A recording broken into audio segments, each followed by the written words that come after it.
जी, मैं बिल्कुल कह रहा हूँ, आज अगर किसानों के लिए कोई आवाज़ उठा रहा है, उन अगर पलायन किए गए मजदूरों को अगर आप देखें कोविड के समय अगर किसी ने सहारा बन करके खड़ा होने का काम किया तो पूरे देश में एक नाम आया है अखिलेश यादव का। अखिलेश यादव और हर समाजवादी वो साइकिल पर ही है। और मैं समझता हूँ कि आज उत्तर प्रदेश भी 100 रुपए का पेट्रोल हो जाने के बाद आने वाले दिनों में साइकिल पर ही यात्रा करने जा रहा है। मजमे में लगने वाली भीड़ का वोट से आकलन नहीं किया जा सकता, यह राजनीति में जेएस मिल ने भी कहा है। आज ये केवल विश्वास और संकट पर चुनाव होने जा रहा है। संकट है गरीब पर, किसान पर, नौजवान पर, और विश्वास है अखिलेश यादव पर। इन दिनों पूरे उत्तर प्रदेश में ब्राह्मण सम्मेलन का जोर है और समाजवादी पार्टी की तरफ से जो लोग उसे लीड कर रहे हैं ब्राह्मण सम्मेलन को, उसमें मनोज पांडे का नाम सबसे ऊपर है। मनोज पांडे पूर्व मंत्री हैं, सीनियर समाजवादी पार्टी नेता हैं और इस वक्त हमारे साथ यूपी तक के इस बैठक में हैं, प्रयागराज में।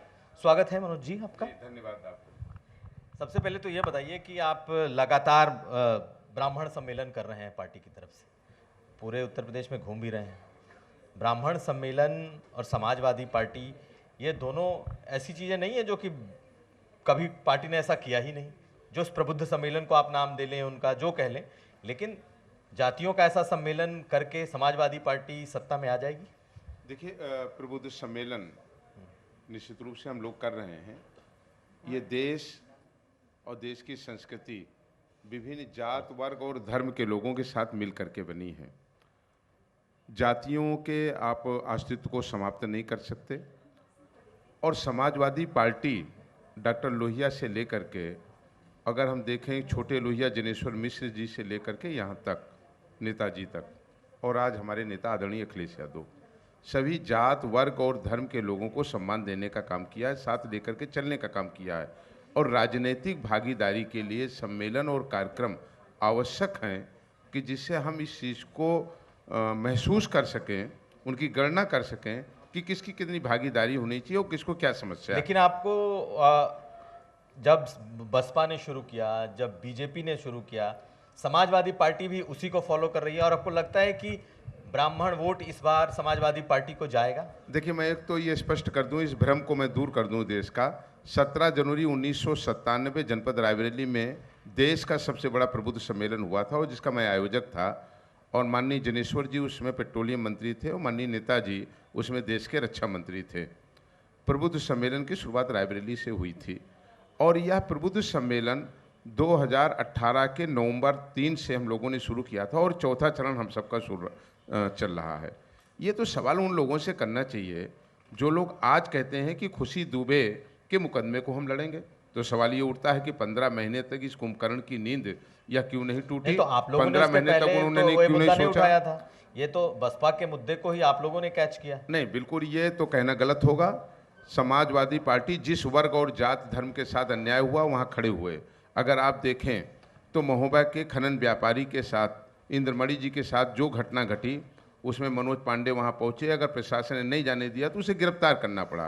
रामेश्वर त्रिपाठी जी, सीतापुर के एक प्रधान अध्यापक की हत्या हुई, उसमें भी मनोज पांडे की गिरफ्तारी हुई और उस परिवार के साथ हम लोग खड़े रहे।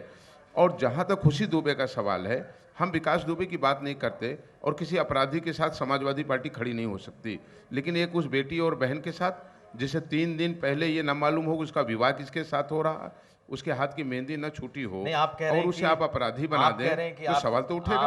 आप अपराधी, माफिया किसी के साथ नहीं खड़े रह सकते। लेकिन अंसारी बंधु हैं, आपकी पार्टी में आ रहे हैं। मुख्तार अंसारी के बेटे के आपके पार्टी में आने की चर्चा है, वो भी मिल चुके हैं। तो आपको जो सूट करे वो ठीक, जो नहीं सूट करे वो। देखिए, भारत का एक बहुत विराट संविधान है और उत्तर प्रदेश में और देश में एक आईपीसी और सीआरपीसी चलती है। आप किसी एक परिवार में किसी एक व्यक्ति के ऊपर अगर मुकदमे दर्ज हैं तो आप उसकी पत्नी जिसके नाम 151 भी नहीं है और उसके उस बेटे के ऊपर जिसके ऊपर 107/16 भी नहीं चला है, आप उसे कैसे अपराधी मान लेंगे? भारत का जो सर्वोच्च न्यायालय है उसने भी इसमें कहा है। परिवार की बात कर रहा हूं मैं जी। जो मैं आप लोगों ने खुद ही दूरी बना रखी थी और अब चुनाव आया तो आपके लिए अब कोई उसके नियम कानून नहीं है, जो जिताऊ है सिर्फ वही आपके लिए अब जरूरी है। मैं घटनाओं पे ले जाना चाहता हूं। समाजवादी पार्टी के हम सबके नेता और राष्ट्रीय अध्यक्ष आदरणीय अखिलेश यादव जी जब 2012 में रथ यात्रा को प्रारंभ किया था और उत्तर प्रदेश में सरकार बनाई थी, वो घटना पूरे देश ने देखी है कि एक अपराधी का जब सवाल आया है तो उन्होंने अपनी रथ यात्रा में ही उसको सिरे से नकार देने का काम किया। लेकिन मेरा व्यक्तिगत रूप से भी और ये मानना कानून का भी है और भारत के संविधान का भी है कि किसी एक व्यक्ति से उसके पूरे परिवार को आप न सजा दे सकते हैं, न उसके ऊपर कोई दोष आरोपित कर सकते हैं, ऐसा भारत का संविधान कहता है। लेकिन उन लोगों से ये सवाल जरूर करना चाहिए कि 324 में 158 लोगों के ऊपर जघन्य मुकदमे हैं। अगर हम देश की पार्लियामेंट में देखें तो एक पार्टी के मेंबर ऑफ पार्लियामेंट में जो 29.6% लोग आपराधिक मुकदमों में कहीं ना कहीं दर्ज हैं और जघन्य मुकदमे उनके ऊपर दर्ज हैं, तो ये सवाल तो वहाँ उठने चाहिए। और फिर इस पर बहस अगर होनी चाहिए तो बहस तो बहुत बड़ी है कि राजनीति में अपराधीकरण किसने किया। अब सवाल आपसे सीधा पूछता हूँ, ये बताइए कि आप लोग घूम रहे हैं, जिलों में जा रहे हैं, अलग अलग सम्मेलन कर रहे हैं, पिछड़ा सम्मेलन, लेकिन अखिलेश जी अभी पूरी तरीके से निकल कर के फील्ड में नहीं आ रहे हैं। देखिए, मेरा स्पष्ट रूप से मानना है आज उत्तर प्रदेश परेशान है। 24 करोड़ की जनता और जिसमें सबसे बड़ी आबादी आज किसानों की है, 68.2%। आज किसान अपने उत्पादन का मूल्य नहीं पा रहा है।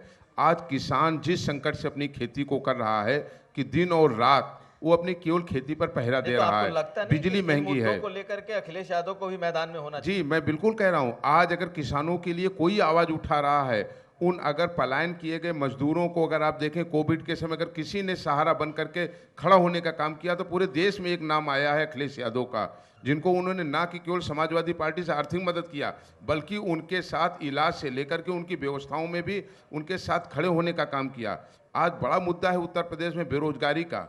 आप बातें कितनी भी बड़ी कर ले और कोई राजनीतिक दल कर ले, लेकिन आंकड़े आप नहीं छिपा सकते। 22.6% आंकड़ों में वृद्धि हुई है बेरोजगारी में। नौजवान आज आत्महत्या कर रहा है और मेरा स्पष्ट रूप से मानना है कि नौजवान बेरोजगार नौजवान, उत्तर प्रदेश का किसान, मजदूर और व्यापारी आज अगर केवल आशा भरी निगाहों की तरफ से किसी की तरफ देख रहा है तो समाजवादी पार्टी और अखिलेश यादव जी की ओर देख रहा है। लेकिन वही तो देख रहा है, लेकिन है कहाँ? अखिलेश जी के कार्यक्रम दिख नहीं रहे, अखिलेश जी जनता के बीच नहीं दिखाई दे रहे हैं। जरूर है आप लोग जरूर घूम रहे हैं, अलग अलग जगह पर सम्मेलन कर रहे हैं, लेकिन अखिलेश जी कहाँ घूम रहे हैं? देखिए, अगर आपने इसको ये तो देखा नहीं ईमानदारी से, पिछले अगर आप 6 महीने में देखें तो 32 जिलों का दौरा आदरणीय राष्ट्रीय अध्यक्ष जी ने किया। 32 जिलों में वो गए हैं, कार्यक्रमों में गए हैं, रायबरेली गए, सीतापुर गए, शाहजहांपुर गए, कानपुर गए, उन्नाव गए, हरदोई गए, आजमगढ़ गए। वो तो 2012 भी याद है जब अखिलेश यादव साइकिल पर निकले थे, सरकार बनाई थी उन्होंने।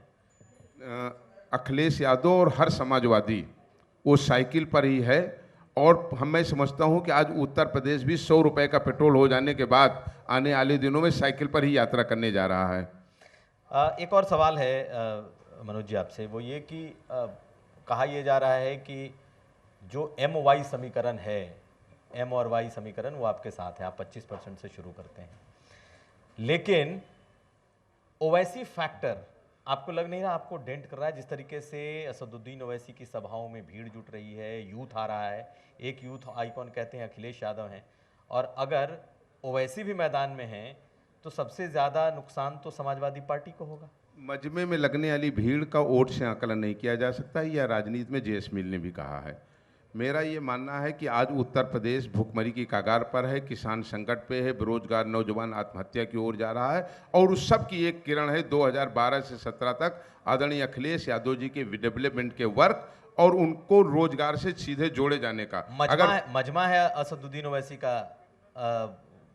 मैंने कहा कि एक मजमे से आप कोई उसमें भीड़ से आप कहीं वोट का वो नहीं कर सकते। उत्तर प्रदेश की जनता बहुत जागरूक जनता है। उत्तर प्रदेश की जनता ने 2012 में भी उत्तर प्रदेश में समाजवादी पार्टी को बहुमत देने का काम किया था और मैं समझता हूं कि उत्तर प्रदेश में जो 2022 के चुनाव होने जा रहे हैं, ये उत्तर प्रदेश में गरीब, कमज़ोर, किसान, नौजवान, इन सब के लिए एक ऐतिहासिक दिन होगा। उत्तर प्रदेश में एक बड़ा परिवर्तन होने जा रहा है और प्रचंड बहुमत की समाजवादी पार्टी की सरकार आदरणीय अखिलेश जी के नेतृत्व में बनने जा रही है। हम दोबारा से लौट रहे हैं ब्राह्मण सम्मेलन पर, क्योंकि आप लगातार ब्राह्मण सम्मेलन कर रहे हैं, बीजेपी अपना प्रबुद्ध सम्मेलन कर रही है, आप भी कर रहे हैं, कैसा रिस्पॉन्स है आपके हिसाब से? कहा तो ये जाता है कि जो ब्राह्मण है या जो प्रबुद्ध वर्ग जिसे कह रहे हैं वो बीजेपी का वोटर है। देखिए कुमार साहब, अगर आप 2007, 2012 और 2017 के सिनेरियो को देखें, इस मिथक को उत्तर प्रदेश में प्रबुद्ध समाज ने तोड़ने का काम किया है।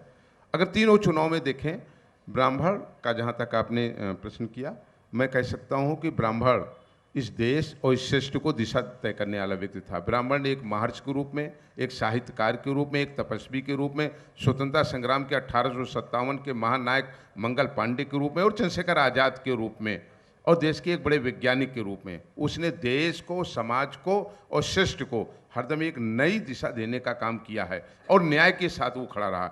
आज उत्तर प्रदेश का प्रबुद्ध समाज ये महसूस कर रहा है, उत्तर प्रदेश को डेवलपमेंट की ओर ले जाना है। उत्तर प्रदेश को जो बढ़ती हुई महंगाई, इसको रोका जाना चाहिए, रुके हुए डेवलपमेंट को वापस लाना है। तो उन सब का मानना है कि अकेले यह काम उत्तर प्रदेश में आदरणीय अखिलेश यादव जी कर सकते हैं। लेकिन आप डेवलपमेंट और तमाम मुद्दों की बात कर रहे हैं, लेकिन सियासत तो अब्बाजान और भाईजान की तरफ जा रही है। नाम को चेंज करना या किसी के ऊपर ये आरोप लगा देना, अगर हम कह देंगे तो लोगों को बुरा लगेगा, लेकिन हम समझते हैं कि ये भारत वो देश है जिसमें माँ और पिता और गुरु की एक संज्ञा दी गई है। और इसमें कबीरदास जी ने कहा भी है कि गुरु गोविंद दो खड़े काके लागे पाऊँ। मैं समझता हूँ कि जो लोग भारत की विरासत, भारत की जो हमारी एक विराट संस्कृति, सभ्यता और संस्कार है, इस पर हमला कर रहे हैं और इससे लोगों को बचना चाहिए।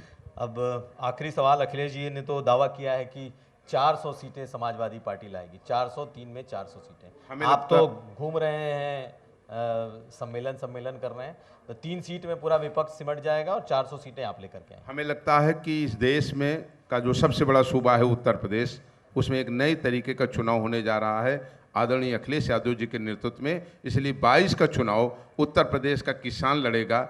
वो किसान जो आज अपनी खेती को बचाने में संकट में है, वो नौजवान लड़ेगा जो अपनी डिग्री लेकर के उदास है, मायूस है और आत्महत्या की ओर बढ़ रहा है। और पलायन किया गया वो मजदूर जो आज 1 साल से घर भूखा बैठा है। आज हमें लगता है कि उत्तर प्रदेश के उस लोकतंत्र को भी बचाने की एक बड़ी लड़ाई है। जो भी पंचायत चुनाव के विषय में हमारे एक साथी ने कहा, निश्चित रूप से भारत का वो 73वां और 74वां संविधान संशोधन जो भारत की सबसे बड़े सदन लोकसभा में हुआ था, निश्चित रूप से वो आज आंसू बहा रहा होगा पंचायत चुनाव में। आज जो परिस्थितियां हुई हैं, ये चुनाव आपके हिसाब से ये मुद्दों पर होने जा रहा है, बेरोजगारी और इस पर होने जा रहा है, इसका कोई सांप्रदायिकरण नहीं होना है। बिल्कुल, आज ये केवल विश्वास और संकट पर चुनाव होने जा रहा है। संकट है गरीब पर, किसान पर, नौजवान पर, और विश्वास है अखिलेश यादव पर। बहुत धन्यवाद। हमारे साथ मनोज पांडे थे, सीनियर नेता, और हमारे इस यूपी तक की बैठक में आए। सर, आपका बहुत धन्यवाद। जी बहुत नमस्कार, धन्यवाद।